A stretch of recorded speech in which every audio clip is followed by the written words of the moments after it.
Après 60 ans, il existe une douleur très silencieuse. Elle n'arrive pas avec une dispute. Elle n'arrive pas avec une porte claquée. Elle n'arrive même pas avec une phrase méchante. Elle arrive autrement. Un téléphone qui ne sonne pas. Un dimanche trop long. Une table où personne ne vous attend. Une photo vue après coup. Un repas. Un café. Un anniversaire. Une sortie au marché. Et tout à coup, vous comprenez. Cette fois encore, on n'a pas pensé à vous inviter. Personne ne vous a dit « Vous n'êtes pas le bienvenu ». Personne ne vous a fermé la porte au visage. Mais la porte ne s'est pas ouverte. Et parfois, c'est cela qui blesse le plus. Un refus, au moins, a des mots. On peut le regarder. On peut le comprendre. Mais l'oubli est plus flou. Il vous laisse seul avec une question. Est-ce que j'ai encore le droit d'être blessé? Alors vous dites, ce n'est rien. Vous rangez une tasse. Vous repliez le journal. Vous baissez le son de la télévision. Mais au fond, vous le savez, ce n'est pas rien. Après 60 ans, on ne disparaît pas toujours d'un seul coup. On disparaît parfois par petites absences. Un déjeuner sans vous. Un café après le marché. Une promenade au parc. Une galette des rois, une fête des voisins, un repas de famille, puis une phrase lancée trop tard. « Ah, on aurait dû vous appeler !» Trop tard. La table est déjà débarrassée, les chaises sont déjà rangées, les photos sont déjà envoyées. Et vous voyez l'image sur un écran. Des sourires, des assiettes, des verres levés, des visages que vous connaissez. Vous souriez aussi. Parce qu'il faut bien sourire. Puis votre regard reste un peu trop longtemps sur la photo. Et une question monte, doucement. Pourquoi ne m'a-t-on pas demandé? Vous ne l'écrivez pas. Vous ne téléphonez pas. Vous ne voulez pas créer de malaise. Vous posez simplement le téléphone. Vous regardez la pièce. Elle est calme. Trop calme. C'est là que commence la vraie blessure. Pas seulement parce que vous n'étiez pas là, mais parce que personne n'a pensé que vous auriez pu vouloir être là. Une invitation, ce n'est pas seulement une sortie. Ce n'est pas seulement un café. Ce n'est pas seulement une part de gâteau. C'est une petite preuve. Quelqu'un a pensé à vous avant que tout soit terminé. Quelqu'un a gardé votre place dans son esprit. Même une petite place. Même pour 2 heures. Même pour un café au coin de la rue. Vous venez? Cette phrase est courte, mais elle peut réchauffer toute une journée. Elle dit, on vous voit, on vous imagine encore parmi nous. Votre présence peut encore rendre le moment plus complet. Et quand cette phrase disparaît, un silence prend sa place. Il s'installe sur la table, près du téléphone, sur le bord de la fenêtre, dans le couloir. Dans le dimanche après-midi, vous entendez des voix dans la cage d'escalier. Quelqu'un rit, une porte s'ouvre, puis se ferme. Vous restez là, pas rejeté, mais pas attendu non plus. C'est une place étrange. Beaucoup de personnes après 60 ans la connaissent. Peut-être que vous aussi. Peut-être que vous avez déjà entendu. On pensait que vous étiez fatigué. Oh, on ne voulait pas vous déranger. Ou encore, on croyait que cela ne vous intéressait plus. Ces phrases ont l'air gentilles, mais elles piquent, parce qu'elles cachent autre chose. On a décidé pour vous. On a décidé que vous étiez fatigué. On a décidé que vous préfériez rester chez vous. On a décidé que vous ne vouliez plus sortir. Mais personne n'a demandé. Et parfois, c'est cela qui fait mal. Pas l'absence de sortie, l'absence de choix. Vous auriez peut-être dit non. Vous auriez peut-être répondu « Pas aujourd'hui ».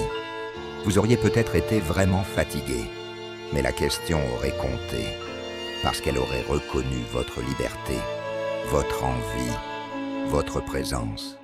Après 60 ans, on peut aimer le calme, on peut aimer sa maison, on peut aimer une soupe chaude, une lampe allumée, un fauteuil familier, un soir sans bruit. Mais aimer le calme ne veut pas dire vouloir être oublié. Aimer rester chez soi ne veut pas dire ne plus vouloir être invité. Avoir besoin de repos ne veut pas dire ne plus avoir besoin des autres. Il y a une différence. Le cœur la connaît. Il sait quand il se repose, et il sait quand il est mis de côté. Vous le sentez dans les petites scènes. Le samedi matin, vous passez devant le café près du marché. 2 personnes que vous connaissez sont en terrasse. Elles parlent, elles rient. Vous ralentissez un peu. Puis vous continuez. Personne ne vous appelle. Ou peut-être trop tard. Le dimanche midi. L'appartement est propre. Trop propre. Rien ne chauffe au four. Aucune voix dans le couloir. La télévision parle toute seule. La pendule avance lentement. Un autre jour, c'est une fête de famille. On vous raconte après. C'était très bien. On a bien mangé. Les petits étaient contents. Et vous dites, tant mieux, parce que vous êtes poli. Mais dedans, quelque chose se serre. Penser à vous après n'est pas la même chose que vous faire une place avant. Il y a aussi les petites choses du quartier, le repas de l'association, le loto à la salle des fêtes, le café après la messe, la partie de pétanque, le banc près de la place, le petit groupe qui marche le jeudi. Rien d'extraordinaire. Justement, ce sont ces choses simples qui maintiennent une personne dans le monde. Un café, un bonjour, une chaise, un prénom prononcé, une main qui fait signe. Et quand tout cela s'éloigne, le monde devient plus étroit. Un peu moins de bruit, un peu moins d'appels, un peu moins de « on passe vous chercher », un peu moins de « venez avec nous » et un peu plus de silence. Alors les pensées arrivent. Elles ne frappent pas fort, elles glissent. Je dérange. Je suis devenu ennuyeux. Ils sont mieux sans moi. Puis la plus dure. Je ne compte plus. Arrêtez-vous là. Ne laissez pas cette phrase entrer trop loin. Elle ment souvent. Elle se nourrit du silence. Elle grossit quand personne ne répond. Elle prend une voix sérieuse. Mais elle n'est pas la vérité. Un repas sans vous ne prouve pas que votre présence est inutile. Une photo vue trop tard ne dit pas toute votre valeur. Un groupe qui oublie d'appeler ne peut pas mesurer votre vie. Cela dit seulement une chose. À ce moment-là, ils n'ont pas su vous faire une place. C'est triste, c'est douloureux, mais ce n'est pas une condamnation. Ne transformez pas l'oubli des autres en jugement contre vous-même. Ne vous effacez pas avant même qu'on vous regarde, car c'est souvent ce qui arrive. Après plusieurs invitations qui ne viennent pas, on se protège. On ne demande plus, on ne propose plus, on n'appelle plus. On dit « je préfère être seul ». Parfois, c'est vrai, mais parfois, c'est une armure propre, polie, silencieuse. Une armure qui dit « je n'attends rien », alors qu'au fond, vous auriez seulement aimé entendre « venez ». Cette armure protège de la déception, mais elle ferme aussi les fenêtres. Elle évite une blessure, mais elle coupe une possibilité. Peu à peu, on devient absent pour ne plus souffrir d'avoir été oublié. C'est là qu'il faut faire attention. La dignité, ce n'est pas disparaître pour ne déranger personne. Ce n'est pas dire « ça va » quand la poitrine se serre. Ce n'est pas sourire à une photo qui vous blesse. La dignité, c'est autre chose. C'est reconnaître la blessure sans se mettre à genoux.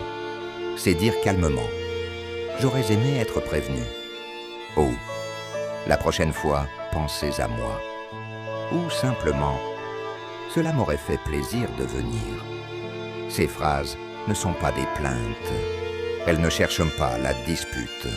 Elles ne mendient pas l'amour. Elles remettent votre présence dans la conversation. Et parfois, c'est nécessaire. Vous n'avez pas besoin de courir derrière ceux qui vous oublient. Vous n'avez pas besoin de forcer une table où personne ne veut vraiment vous voir. Vous n'avez pas besoin de mendier une chaise. Mais vous n'avez pas non plus à accepter le silence comme une place naturelle. Vous êtes une personne, pas un meuble dans un coin, pas une vieille photo qu'on regarde seulement à Noël, pas une présence qu'on appelle uniquement quand on a besoin d'un service. Vous êtes une voix, une mémoire, une manière de rire, une manière d'écouter, des gestes lents, des goûts, des habitudes, une histoire, et cela mérite encore d'exister parmi les autres. Après 60 ans, vous avez le droit de refuser une invitation, mais vous avez aussi le droit d'en recevoir une. Vous avez le droit de dire « Je suis fatigué aujourd'hui », mais vous avez aussi le droit qu'on vous demande avant de décider pour vous. Vous avez le droit de choisir le calme, mais pas d'être enfermé dans le calme par les suppositions des autres. On ne voulait pas vous déranger. Cette phrase revient souvent. Parfois, elle est sincère, mais parfois, elle devient une excuse douce pour ne plus inclure. Inviter quelqu'un ne veut pas dire l'obliger. Inclure quelqu'un ne veut pas dire le fatiguer. Cela veut simplement dire « Vous avez encore le choix ». Et ce choix compte, surtout après 60 ans, parce que beaucoup de choses commencent à être décidées sans vous. On décide que vous êtes fatigué. On décide que vous n'aimez plus sortir. On décide que ce sera trop compliqué. On décide que ce sera plus simple sans vous. Plus simple pour qui? Pas toujours pour vous. Alors ne répondez pas forcément par la colère. La colère fatigue. Elle ferme vite les oreilles. Répondez parfois par une phrase courte. Demandez-moi la prochaine fois. C'est tout. Pas besoin de longs discours. Pas besoin de vider 10 ans de blessures. Pas besoin de trembler. Une phrase peut suffire. Elle remet une limite. Elle rappelle une présence. Elle dit « Je suis encore capable de choisir ». Bien sûr, tout le monde ne comprendra pas. Certains se défendront. Certains diront « Mais ce n'était pas contre vous ».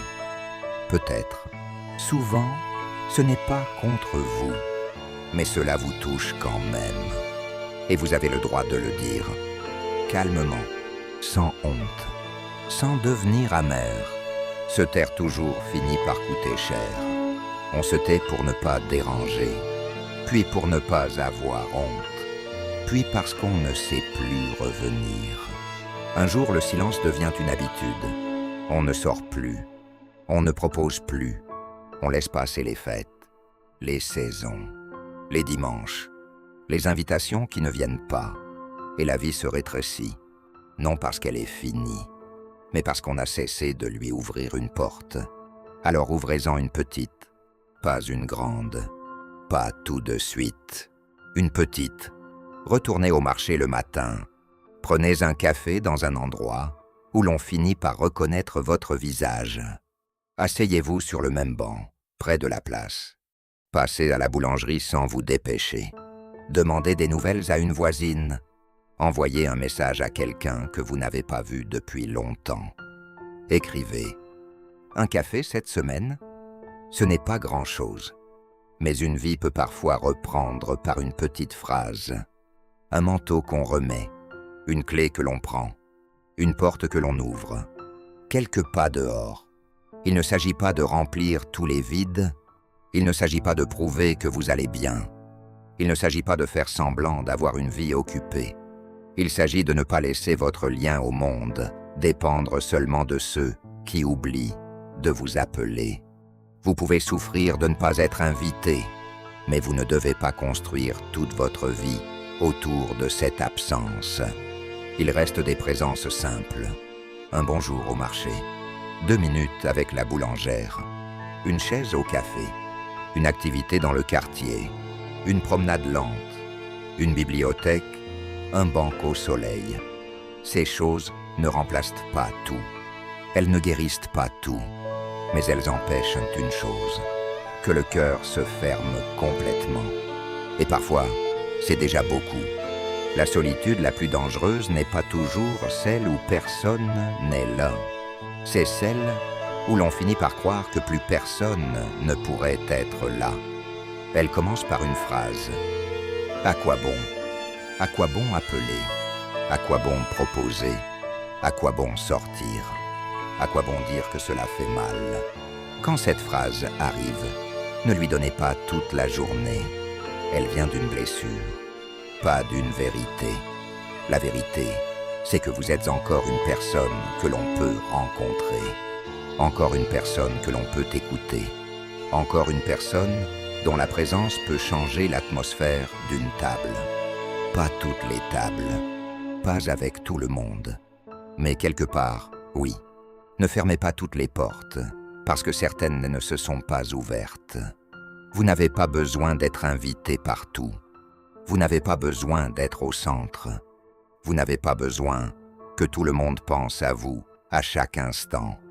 Mais vous avez besoin de ne pas vous oublier vous-même. Ne vous oubliez pas avec ceux qui vous oublient. Ne parlez pas de vous comme si votre vie était déjà derrière. Ne dites pas trop vite. Ce n'est plus pour moi. Certaines choses ne sont peut-être plus pour vous. Oui, le corps change. L'énergie change. Le bruit fatigue plus vite. Les longues soirées pèsent davantage. Mais le lien reste pour vous. Le respect reste pour vous. Le droit d'être invité reste pour vous. Le droit d'être attendu quelque part reste pour vous. Il n'y a pas d'âge où une personne cesse de mériter une chaise à la table. Il n'y a pas d'âge où un prénom ne mérite plus d'être appelé. Il n'y a pas d'âge où l'on devient trop vieux pour faire partie d'un moment simple. Alors si aujourd'hui vous sentez que plus personne ne vous invite, ne vous accusez pas, ne vous insultez pas en silence. Ne dites pas « je ne vaux plus rien ». Dites plutôt « cela me fait mal parce que j'ai encore un cœur vivant ». Cette phrase change le regard. Ce qui souffre en vous n'est pas une faiblesse. C'est la preuve que vous n'êtes pas devenu indifférent à la vie. Vous avez encore besoin de liens, et ce besoin est digne. Vous ne demandez pas que le monde tourne autour de vous. Vous demandez seulement à ne pas être oublié dans un coin du temps. C'est légitime. Peut-être que certaines personnes ne vous inviteront plus comme avant. Peut-être qu'elles ont changé. Peut-être qu'elles sont prises dans leur propre vie. Peut-être qu'elles ne savent pas ce que leur oubli produit. Peut-être qu'elles pensent bien faire. Peut-être qu'elles ne pensent pas assez. Tout cela peut être vrai, mais vous pouvez décider d'une chose. Leur oubli ne sera pas votre disparition. Leur silence ne sera pas votre condamnation. Leur manque d'attention ne sera pas la mesure de votre valeur. Restez ouverts. Pas à tout le monde, pas n'importe comment, pas au prix de votre dignité, mais ouvert à une conversation, à un café, à une marche, à une nouvelle habitude, à une personne qui saura mieux vous voir. Parfois, après 60 ans, la place que l'on cherchait à l'ancienne table n'est plus la même. C'est douloureux, mais cela ne veut pas dire qu'il n'y a plus de table, ni de chaise, ni de regard capable de vous accueillir. Cela veut peut-être dire qu'il faut avancer autrement, plus doucement, avec moins d'illusions, mais avec plus de vérité. Vous n'avez pas à mendier votre place, mais vous n'avez pas à l'abandonner non plus. Il est possible de dire « j'aurais aimé venir » et de garder la tête haute. Il est possible de dire « prévenez-moi la prochaine fois » et de rester calme. Il est possible de dire « cela m'a fait de la peine » sans devenir amer. Ces phrases sont simples, mais elles peuvent empêcher une solitude de devenir une habitude. Et c'est important, car une solitude trop longue finit parfois par se déguiser en caractère. On dit « je suis comme ça ». On dit « je préfère être seul ». On dit « je n'ai besoin de personne ». Parfois, c'est vrai, mais parfois, c'est une protection contre l'attente, contre la déception, contre le téléphone qui ne sonne pas. Alors on n'espère plus, et on appelle cela de la force. Mais une force qui vous coupe entièrement de la vie finit par coûter cher. La vraie force, après 60 ans, ce n'est pas de ne plus rien attendre de personne. La vraie force, c'est de rester capable de recevoir sans courir derrière, sans se mettre à genoux, recevoir un mot, une invitation, une présence, un geste, et quand rien ne vient, ne pas s'enterrer avec ce silence. La vie n'est pas terminée parce qu'un dimanche a été vide. Votre valeur ne baisse pas parce qu'une table s'est remplie sans vous. Votre histoire ne s'efface pas parce qu'un groupe a oublié de vous appeler. Vous êtes encore là, avec votre mémoire, votre humour discret, votre patience, vos gestes lents, votre regard, vos blessures aussi. Et tout cela n'est pas rien. La prochaine fois que vous verrez une photo après coup, la prochaine fois que quelqu'un dira « On pensait que vous ne viendriez pas », la prochaine fois qu'un dimanche semblera trop long, ne concluez pas trop vite. Je n'ai plus ma place. Dites plutôt « Ma place a peut-être été oubliée, mais elle n'a pas disparu ». Puis faites un geste, un seul. Ouvrez la fenêtre, mettez votre manteau, prenez vos clés, sortez prendre l'air, écrivez un message court, retournez vers un endroit où la vie passe encore. Ou dites simplement « La prochaine fois, pensez à moi ». Ce n'est pas supplier, c'est exister. Ce n'est pas réclamer trop. C'est rappeler une vérité simple. Vous n'avez pas disparu. Votre présence a encore une place, même si certains l'ont oubliée. Votre voix a encore un poids, même si certains ne l'attendent plus. Votre vie a encore une porte ouverte, même si aujourd'hui personne n'a frappé. Ne laissez pas l'absence d'une invitation devenir la fin de votre lien au monde. Vous n'êtes pas seulement quelqu'un qu'on oublie d'appeler. Vous êtes encore quelqu'un qu'on peut rencontrer, encore quelqu'un qu'on peut écouter, encore quelqu'un qu'on peut attendre, encore quelqu'un qu'on peut aimer. Après 60 ans, quand plus personne ne vous invite, ne laissez pas le silence décider à votre place. Reprenez doucement votre présence, sans bruit, sans honte, sans colère inutile, avec cette dignité tranquille qui dit « Je suis encore là ».